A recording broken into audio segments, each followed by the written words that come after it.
Excorde Media presents Catholicism 101 Essentials for the Journey with author and theologian Jeff Cavins. Lesson 9, The Liturgical Year, the Rhythm of the Church.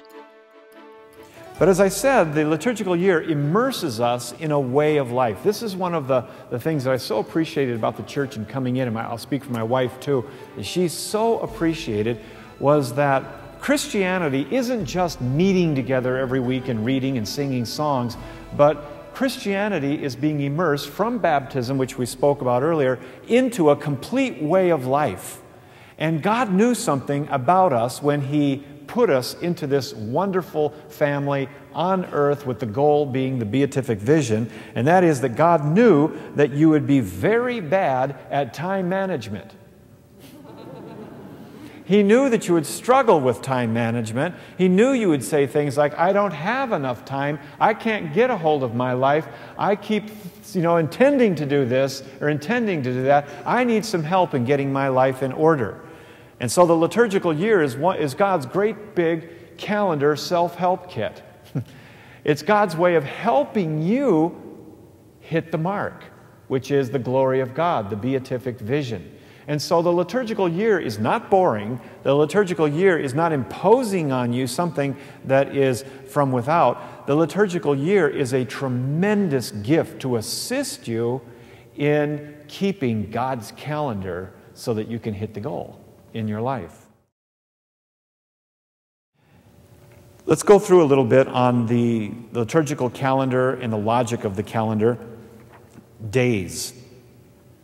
Each day in the life of the church is a microcosm of life. It is a complete life with morning, the sun coming up, and the sun coming down. You have a complete life as we have the opportunity to sanctify time in this complete life in one day. Each day is made holy through the liturgical celebrations and becomes the stage on which we demonstrate our trust in God and practice good stewardship. So every single day in the Catholic life is purposeful. It's not a waste. It is a 24-hour opportunity given to you to divide up, using wisdom, to divide up in such a way that you will be able to demonstrate your trust in your Father. So you can spend that 24 hours worrying. You can spend that 24 hours wandering off the path. You can spend the 24 hours spending money and time in all the wrong places. Or we can use that time very wisely to demonstrate our trust in God and to demonstrate this to other people. For example, in this next section, I have days of obligation here. The church looks through the calendar, looks through the entire calendar and the events of Christ's life, looks at those events, looks at you, looks at those events, and says, you know what? We've got hundreds of events that have taken place. There are a few events in this calendar that are so important. Well, here's what we're going to do. It's a day of obligation.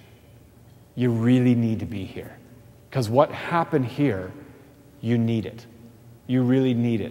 And that is so different than the average attitude of a daily obligation. When the church is saying, you really need this. And our attitude should be one of humility and saying, wow, what is it about this day that I could really put into my life right now and I could grow by?